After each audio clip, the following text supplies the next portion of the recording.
Hey guys, thanks for being here. Hopefully you like the videos so far. I haven't been brave enough to read the comments yet, but I'll get to it. So let me know if any of this is helpful. If you have answers to the questions that I'm trying to answer, things to add, please add it in the comments. I really want this to be like a resource for people, and the comments can kind of be part of that. So collective wisdom, I think, is always better than just what I can learn as one person.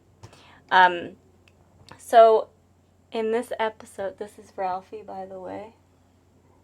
Hey, bud. In this episode, I wanted to talk about how to make friends, and I feel like a little bit of a hypocrite because I'm still trying to figure this out. I've always had a hard time making friends. I think a lot of us struggle with this.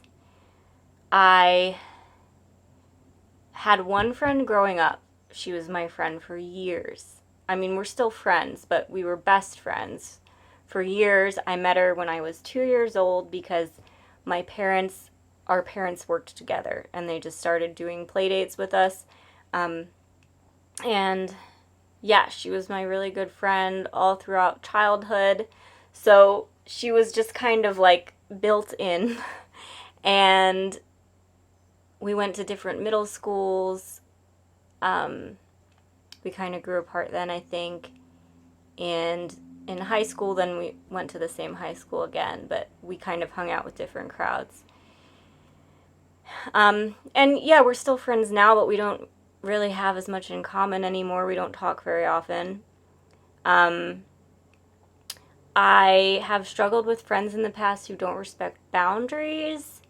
I've had friends who kind of seem like jealous of any time that I spend with other people, kind of possessive of me. I had one friend in middle school who was so possessive that I purposely went to a different high school just to get some space, and she was furious about it. And I think boundaries is a big part of that. I'm going to talk about that a little bit more, but boundaries needs to be its whole own video. And now I've moved to a new town. I don't know anyone here, so the question of how to make friends is something I've been asking a lot of, and I've talked to my coach about it. I've asked Twitter about it. So I've tried to crowdsource some answers, but I haven't gotten a lot of them. I think a lot of people are just like, let me know when you find out. So this is what I've sort of pieced together, and hopefully it's helpful. The first thing I want to say is you are the average of the people that you spend the most time with. And that's really important if you're spending time with toxic people, because empaths, I think INFJs and INFPs are empaths. We absorb other people's emotions, and you can kind of like absorb that toxicity even if you're not really conscious of it, and it can really weigh us down. It can really stress us out and drain us and burn out our nervous system. And if you have like friends who are always dealing with drama or like to gossip, or they get involved in drama, or they're really opinionated, or their life's always a mess, that factors in, I think, to you are the average of the people that you spend the most time with. And we are naturally healers. We are empathetic. We want to help people. So I think people are attracted to us for that reason. It's not a bad thing about us. It's a good thing. But that's where boundaries come in again, is kind of learning that we're not responsible for other people. We're not responsible for helping them. And that's really, really hard because we want to help them. One thing that's helped me is I feel like there's so many like paradoxes about life, and one of them is the best way to help other people is to let them help themselves. And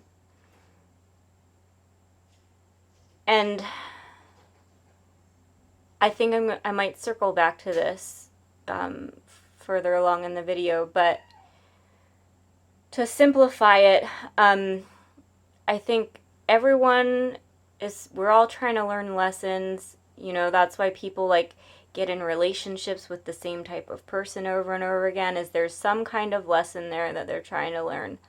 And when you help people, you're kind of keeping them from learning that lesson that they're here to learn, that they're trying to learn. So it helps me to detach, to just think of detaching as helping them. I'm helping them learn the lesson that they're here to learn. It sounds kind of cold, but I've been through some experiences lately where I'm able to really see it as, you know, it's kind of like that's the whole serenity prayer thing. I'm not religious, but you want the wisdom to control what you can.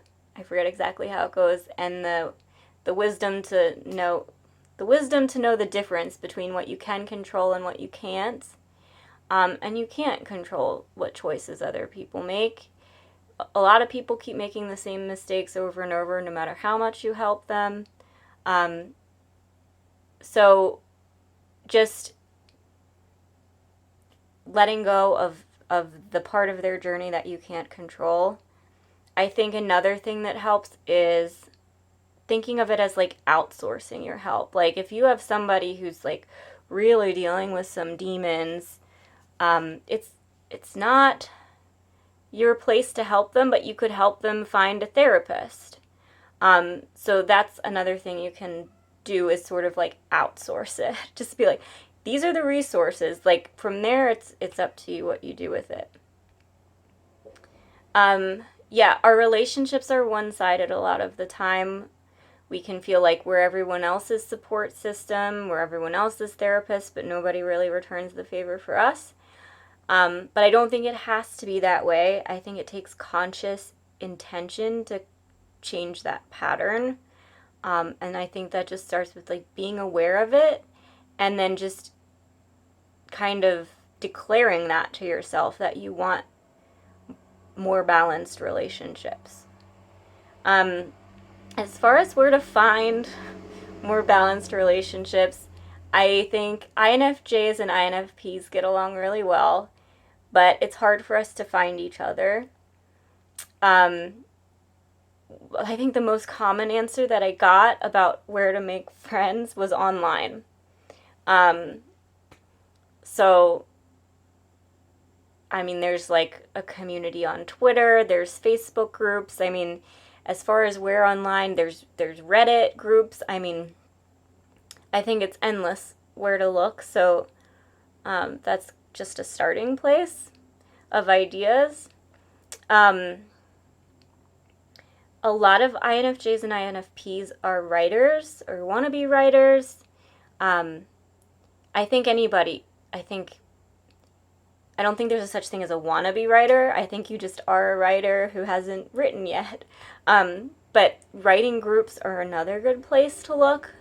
Writing groups that are really heavy on critiquing aren't great. If you can find silent writing groups, those are awesome. So you might have to experiment with the right writing group. You don't want a writing group that is critiquing a lot. That doesn't really feel good to highly sensitive people. And I mean, looking for writing groups, you could start by looking for local Facebook groups. You could go on meetup.com and look for groups. There might be like coffee shops and things, newspapers that have things about it. I've seen writing groups mostly on Facebook groups and on meetup.com. Sorry, just getting a notification on my phone. Another place you could try, I know we're introverted, so retreats kind of freak us out a little bit, but I've heard good things about retreats. If you have like a favorite author that you really connect with, they speak at retreats a lot of the time, so that could be a good starting point. The two retreats that I've heard the most about in the INF communities that I've been in is the Gathering of the Shamans and the Gathering of the Creatives. So you can Google those. Some other advice that I heard was it's common and more common for people to make friends at work and at school because we're going to the same place on a schedule. So you see the same people. It's easier to make friends when you see the same people all the time. If you work from home or if you're not in school, then you've kind of lost that opportunity, and you can sort of recreate that by going to the same coffee shop every morning or going to the same coffee shop once a week.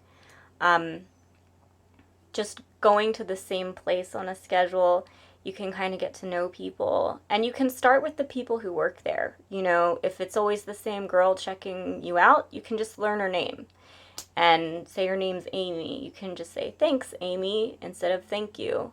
So you can just start with the people who work there. That might feel more comfortable because the conversation's automatically going to be like short and sweet at first. One thing I've tried that I've had success with recently is there's a dating app, but there's a friend setting. It's called Bumble, but it's the BFF setting. So you don't have to use the dating.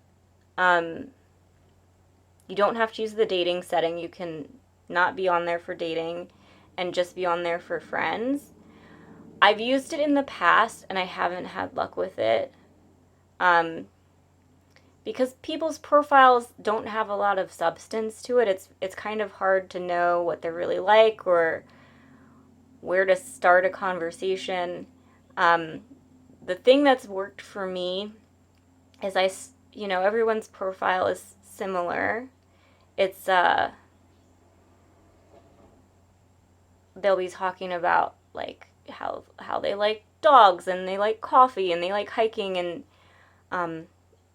there's a lot of like overlap in all the profiles as far as like what people are interested in, and it's usually things that most people enjoy. And so on my profile I just started saying the things that I'm struggling with. Like I just said, I'm in this really complicated relationship and I need a friend who can hold space without judging me. I still try to be a happy human and do self-care and all those things, and that really worked. I started getting all these other people messaging me saying like, me too, and I've started hanging out with them, and then I found out the one girl is an INFJ, and we have so much in common, and it's a very reciprocal friendship. Somebody's bringing me coffee. Another one's like, I went to a concert and she brought me a chair. And it's like just small things that I'm just not used to people being like thoughtful. And it's just really nice. So that's another thing you can try. Another good place, I think, to look could be 12-step groups. I haven't really made friends in 12-step groups, but they have been very, very valuable for me. The thing that I like about 12-step groups is that everyone is there to just hold space for you. No one is there to give you advice. No one judges you ever for anything. It was such a great feeling to experience that, because I don't think I've really had much of that in my life otherwise. And I learned that that's how I want to be for other people. That's how I want other people to show up for me. It's just, it's a good way to practice being a good listener, and also learning what a good friend does, like how people can be good listeners and make you feel comfortable and not judged and not give you their opinions. I hate other people's opinions in my head, because I feel like I get confused. What are my opinions and what are other, like, I don't want their opinions to influence me subconsciously. And it's hard for me to separate when other people's opinions start coming into my head. So 12-step groups are just a nice, supportive place. If you don't have any addictions you want to go to 12-step groups for, Codependence Anonymous is really great. If you've struggled with relationships at all, the whole goal of Codependence Anonymous is just to have happy, healthy relationships in general. Romantic and friendships and family and all of that. So, similar interests is, I think, kind of an obvious one, but it's worth mentioning. Again, there's like Facebook groups. You can take a class in something you're interested in. That might be a good way to meet people. And there's really no way to know when you sign up for a class who you're going to meet. You kind of just have to treat it like an experiment. And just, you could go into it just thinking like, I know I'll get something out of the class, even if I don't make any friends. I'm just going to see what happens. So try to pick activities where you feel like you're going to get some value out of it, whether you meet people or not. And then it takes less pressure off, and there's not room for disappointment or expectations that way. Another thing is,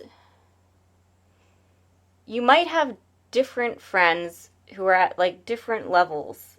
You don't have to have just friends who you share your entire heart and soul with. You can have friends who you just like to talk about hiking with. They could just be hiking friends, and maybe your deep emotional stuff like you save for other people. And that's okay. Like, it doesn't mean like they're not a good friend or you shouldn't waste time like with those people. It's okay to like have like different friends in different compartments. Especially if you have like a bunch of different interests, it's going to be really hard to find someone who's a match in every category. I think the most important thing is just people who don't judge. Boundaries is important if you want healthy friendships. I think that's like a whole other video. I'm just gonna leave it as there's a lot to talk about there. Definitely look up some resources on how to practice boundaries and how to set boundaries. One thing you can do is like a boundary sandwich. like something good and then set your boundary and then something good. So you could say, like, if you have like a nosy aunt, you could say, I know that you're really interested in my dating life. So you're kind of validating that their interest is genuine. And then you could say, but I'm not comfortable talking about that right now. So there's your boundary. And then you could end it with, I promise when I'm ready to talk, I will let you know. And then so you're just like ending it with like something comforting for them. I mean, that's just, there's so many examples that I'm sure are better, but that's just a starting point. Just acknowledge what you want out of your relationships we are scared to ask for what we need. And it feels like mean to set boundaries, but it doesn't have to be. It's actually kind to you and the other person, because otherwise you're going to resent them. So out of kindness to them, you're setting the boundary so that you're not in a position to resent them later. And then the flip side of that is also learning to be a good friend, learning to hold space for people without giving advice or judging. And this is hard if we grew up in an environment where that didn't happen. You want to protect people. You want people to be safe. You want people to be happy. And we have a tendency to try to step in if we think they need help. And, you know, people can be going through some really gnarly, scary stuff, and you still have to learn to just not get over involved. It's hard and it takes practice. But just being aware of that helps. And I'll kind of wrap this up here. Another thing is just using your intuition. We sometimes get stuck trying to think through our problems. I met some great people one day. I just went for a drive. I wasn't planning on hiking, but I saw an overlook and I stopped. And I just got out and I started hiking. And I just met these great people randomly on this hike that I wasn't even planning on going on. I just drove and saw where I ended up. So just, you know, sometimes just letting go and just like being a free spirit and seeing where you end up. Hostels is going to sound, I think, like a weird suggestion, but if you're traveling, I mean, I've been to some great actually some great local writing groups that was hosted at a hostel, even though I was local. I loved that writing group. It was super cool. But hostels, I really love, and I know some other people who have been in hostel situations that have liked it too. And there's something about being around a group of people, but you don't have to interact with them, right? Like they're just living their life kind of next to you, and there's opportunities to interact all the time. But you can also go and do your own thing. That might sound too intense for like highly sensitive introverts. I've had great experiences, but hostels a lot of the time also have a private room. So you can get a private room and then you still have your privacy, but then there's still group activities going on. Like, I love when group dinners just organically happen, or like fishing trips would just organically happen. I love when I have my home base, I don't have to interact with anybody, but there's organic things happening around me that I can just jump in, and there's like no obligation. It's just very free and open-ended. So if you're traveling, I like hostels. I'm curious to hear what you guys think. But that's it for now. If you have stories on how you've made friends, leave it in the comments. And thanks, guys. I'll see you soon. Bye.